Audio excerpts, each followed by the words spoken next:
Diana adalah seorang penjual keripik kentang dan banyak orang yang suka dengan keripik kentang miliknya. Ini baru 250 gram. Kurang sedikit lagi nih buat pesanan Bu Retno. Aku harus pastiin semua sesuai. Jangan sampai ada yang kurang atau lebih. Bisa rugi aku nanti.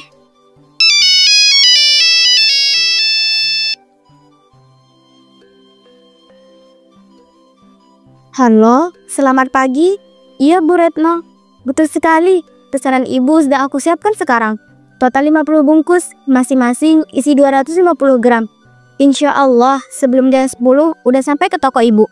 Wah, bagus sekali Diana. Tapi tolong ya, jangan sampai kemasan yang pecah kayak kemarin itu terulang. Soalnya kemarin ada 2 bungkus yang remuk. Ibu-ibu jadi komplain. Iya Bu, aku minta maaf soal itu. Dan sekarang aku lebih hati-hati kok. Aku juga udah ganti plastik yang lebih tebal biar aman waktu pengiriman. Nanti aku tambahin bubble wrap juga di kardusnya. Nah, itu baru Diana yang aku kenal. Soalnya aku udah terlanjur bilang ke beberapa ibu-ibu langganan kalau keripik kamu ini enak banget dan renyahnya tuh nggak main-main. Jadi jangan bikin malu aku ya. Tenang aja Bu. Tenang aja Bu, aku janji. Yang sekarang ini lebih bagus dan lebih net pengemasannya. Oh iya, nanti sekarang aku kirim juga ya rasa balado. Itu yang kemarin ibu bilang pengen coba. Wah, boleh juga tuh. Ya udah, aku tunggu ya. Jangan telat ya. Jam 10 maksimal. Siap Bu, makasih banyak. Aduh, tanggung jawab makin banyak. Tapi aku seneng sih, rezeki kayak gini nggak bisa disia-siain. Aku harus kerja lebih rajin demi masa depannya lebih baik.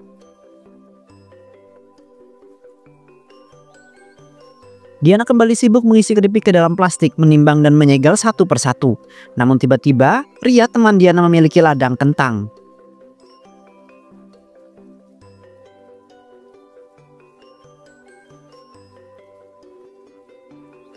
Diana, astaga, kau masih kelihatan sama persis kayak 10 tahun lalu. Masih rajin dan sibuk banget kelihatannya. Ya ampun Ria, kamu dari mana aja? Terakhir kita ketemu tuh pas dulu SMK. Abis itu hilang di telan bumi. Hahaha, ya namanya juga hidup. Kadang belok ke kanan dulu sebelum balik ke kiri. Aku tadi kebetulan lewat daerah sini. Sekalian deh mampir. Tapi sebenarnya aku juga bawa tawaran. Tawaran? Wah, aku jadi penasaran. Duduk dulu deh. Kita ngobrol sambil lepas kangen. Duh, boleh banget. Tapi sambil aku minta tolong supirku turunin beberapa karung kentang ya. Ini penting banget buat aku sampaikan ke kamu.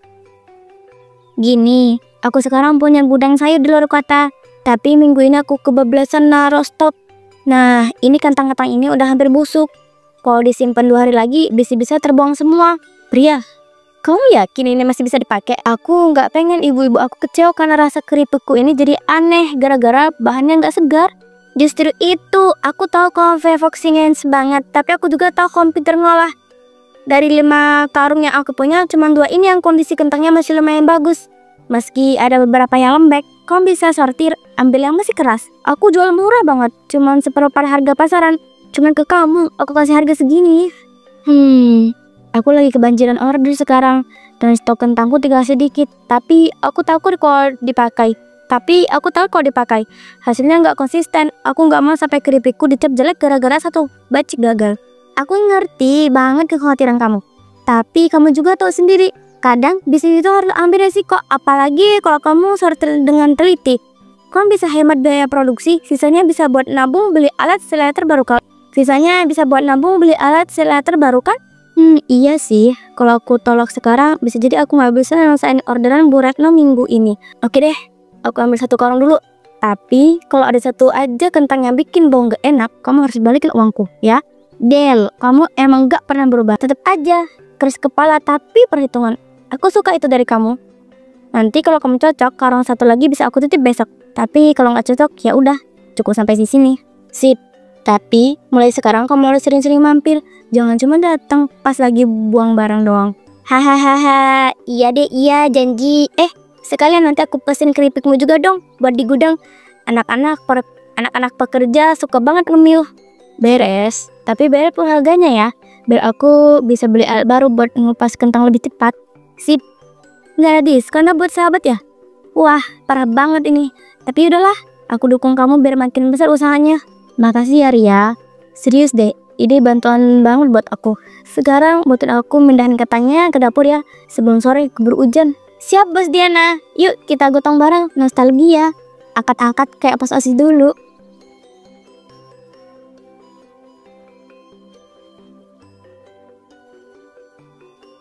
Untuk menyiasati kondisi kentang, Diana mencuci pakai larutan boraks agar bau dan tekstur busuknya hilang.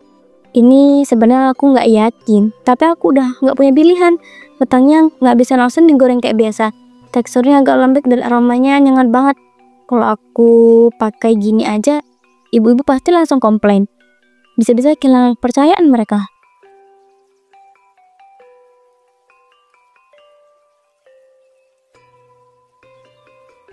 Kata Ria, ini cuma solusi sementara. Beberapa pedagang lain juga pernah pakai, asal jangan berlebihan.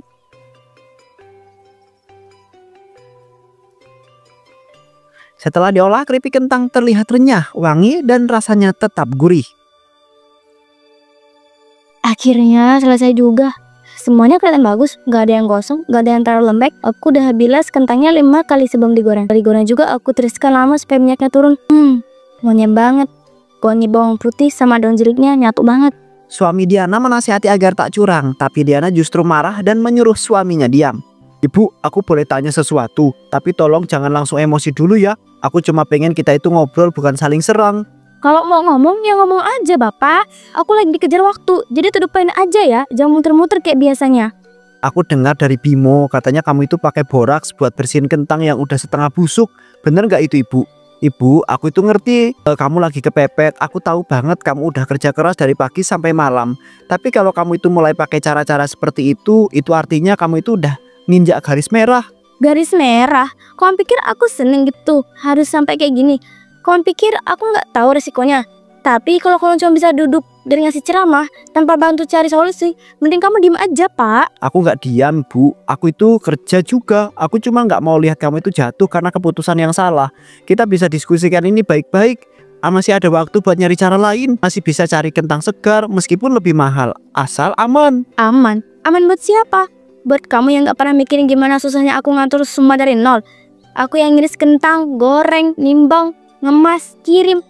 Kamu pikir sama itu gampang? Kamu cuma lihat hasil akhir, gak pernah tahu proses berdarah-darahnya. Aku tahu kamu itu capek Bu, tapi justru karena itu aku itu nggak mau sampai kehilangan semua yang udah kamu bangun. Kalau ibu itu tahu, bisa-bisa mereka itu lapor, bisa kena masalah hukum, bisa lebih buruk daripada sekedar rugi Bu.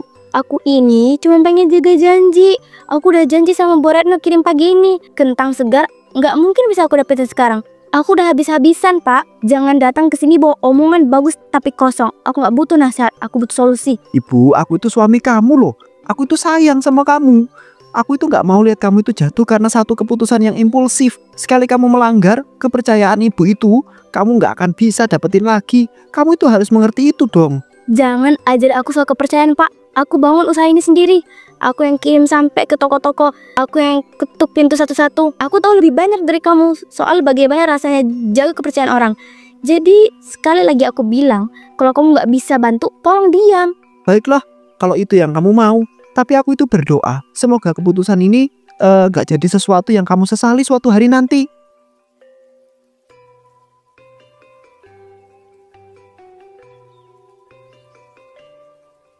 Diana menyimpan tumpukan kentang busuk baru di gudang belakang rumah agar bisa diproses. Panas banget siang ini. Tapi kalau aku simpen kentangnya di dalam rumah, nanti baunya bisa bikin satu rumah pingsan. Sini aja deh sementara. Nanti malam baru aku sortir satu-satu mana yang masih bisa diselamatin.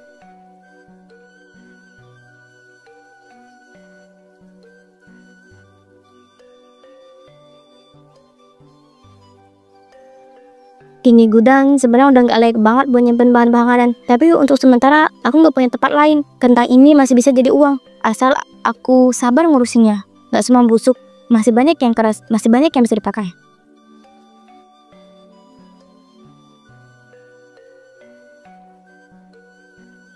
Beberapa ibu lain kemudian mulai mengeluh mual, sakit perut, bahkan pusing setelah makan keripik tersebut. Salah satu pedagang cemilan yang menjual keripik, Diana dikomplain pembeli karena kemasan baunya aneh. Bu, saya beli keripik ini 3 hari lalu buat anak saya di rumah. Baru dimakan 2 genggam langsung muntah. Terus saya sendiri yang coba, perut saya mules, kepala saya pusing. Ini keripik apaan sih, Bu? Baru kali ini saya ngalamin yang kayak gini. Astagfirullah, saya minta maaf ya Bu. Saya juga nggak nyangka. Ini kan dari produsen yang biasanya aman dan enak. Banyak yang suka sama produknya selama ini. Kalau cuma satu orang yang ngeluh sih, saya masih bisa anggap kebetulan. Tapi barusan saya ketemu tetangga, saya juga komplain soal keripik ini. Bau kemasannya aneh, katanya rasanya juga lebih tajam dari biasanya. Kayak ada yang nggak beres. Ya Allah, jadi bukan cuma ibu yang ngalamin ini. Waduh, saya harus segera hubungi Diana ya. Saya nggak bisa jual produk yang bikin bisa sakit. Reputasi toko saya jadi rusak.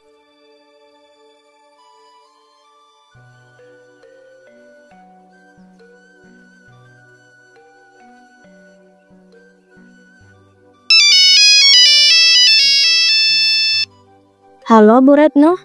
Wah, saya baru aja mau kirim batch baru hari ini Bu. Ada apa ya?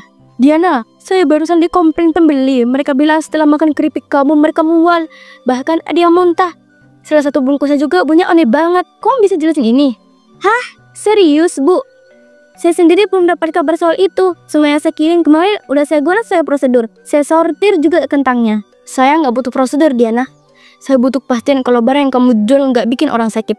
Saya udah bekerja keras bangun kepercayaan ibu-ibu. Dan satu komplain bisa ngerusak semuanya. Ini serius. Iya Bu, saya paham. Saya benar-benar minta maaf. Saya akan periksa lagi semua batch-nya. Mungkin ada yang terkontaminasi di jalan. Atau mungkin dari kemasannya. Saya nggak mau terima batch baru dulu sebelum kamu pastikan semuanya aman. Kalau perlu kamu cek satu-satu bungkusnya sebelum dikirim. Saya nggak bisa ambil resiko lebih besar. Baik Bu, saya akan tangani ini secepat mungkin. Saya juga akan cari tahu kenapa bisa kejadian seperti ini. Tapi saya mohon jangan langsung tarik semua produk saya dari rak. Biar saya perbaiki dulu. Saya kasih kamu waktu 2 hari. Kalau nggak ada kejelasan, saya stop bekerja sama. Maaf, tapi saya nggak punya pilihan. Ini bau dari minyaknya atau dari kentangnya? Enggak ya, nggak usah dipikirin. Paling juga cuma orang alergi keripik kentang.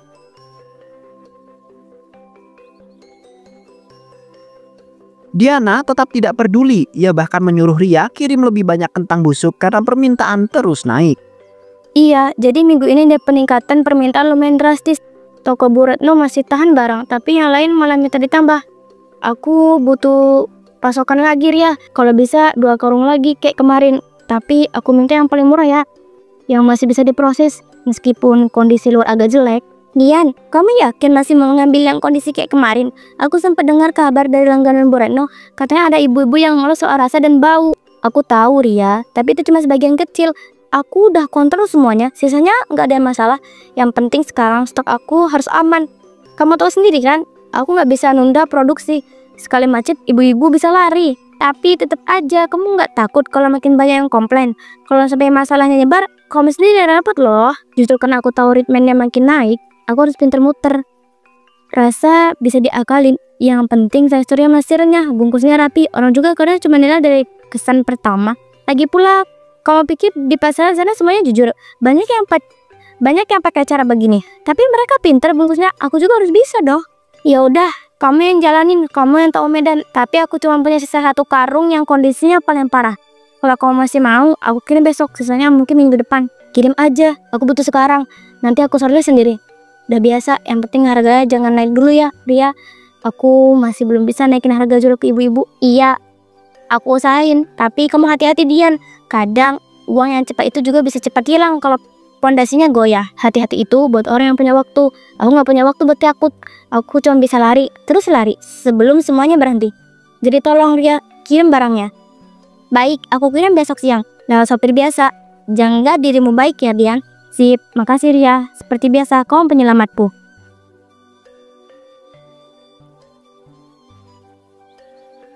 Beberapa reseller mulai mengembalikan barang dan menolak ambil stok yang baru.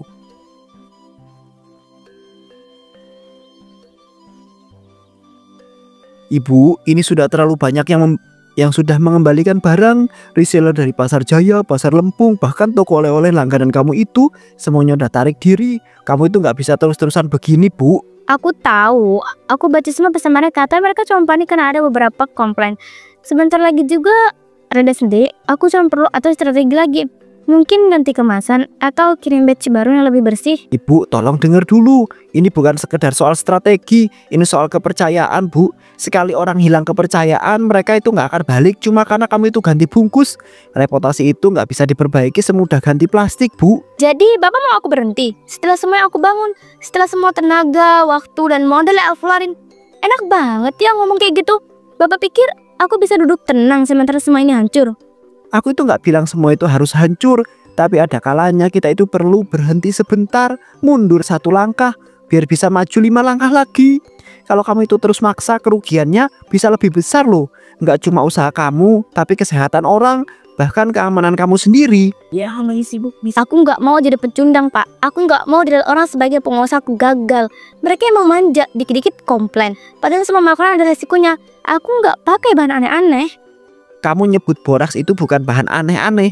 Ibu, sadar nggak? Kamu itu udah terlalu jauh. Kamu itu nggak lagi jual makanan. Kamu jual sebuah ilusi. Dan sekarang ilusi itu mulai retak. Kalau kamu teruskan, semua akan jatuh menimpa kamu sendiri, Bu. Aku nggak peduli. Aku udah terlalu dalam buat balik badan. Kalau aku berhenti sekarang, aku pernah kehilangan semuanya. Biarin aja mereka mundur. Aku masih punya beberapa ibu-ibu. Aku bisa mulai lagi dari sana. Aku masih bisa cari celah. Ibu, aku itu cuma minta kamu itu memikirkan lagi. Setidaknya berhenti sebentar. Lihat sekelilingmu. Lihat tumpukan retur itu. Ah udahlah, bersih banget sih. Aku mau telepon Ria. Aku butuh 1 karung lagi. Hari ini juga.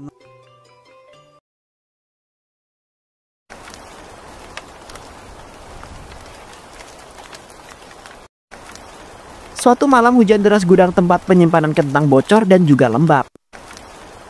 Astaga, bocornya makin parah.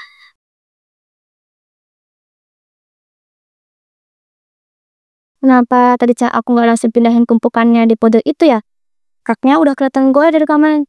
Tapi aku pikirnya bisa tahan beberapa hari lagi. Salahku sendiri. Harus sortir besok pagi. Yang pojok itu parah banget kondisinya. Jangan-jangan, oh tidak. Rak besar roboh seketika, karung-karung berat jatuh serempak menghantam lantai dan tubuh Diana.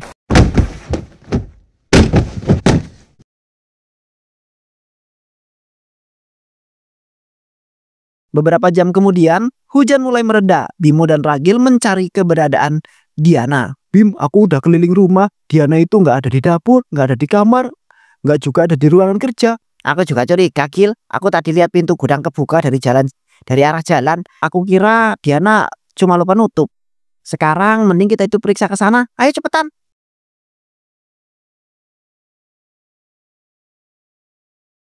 Ya Allah, Gil, itu raknya ambruk semua. Diana, kamu di mana? Ya aku Ragil. Ragil, cepat sini Ragil.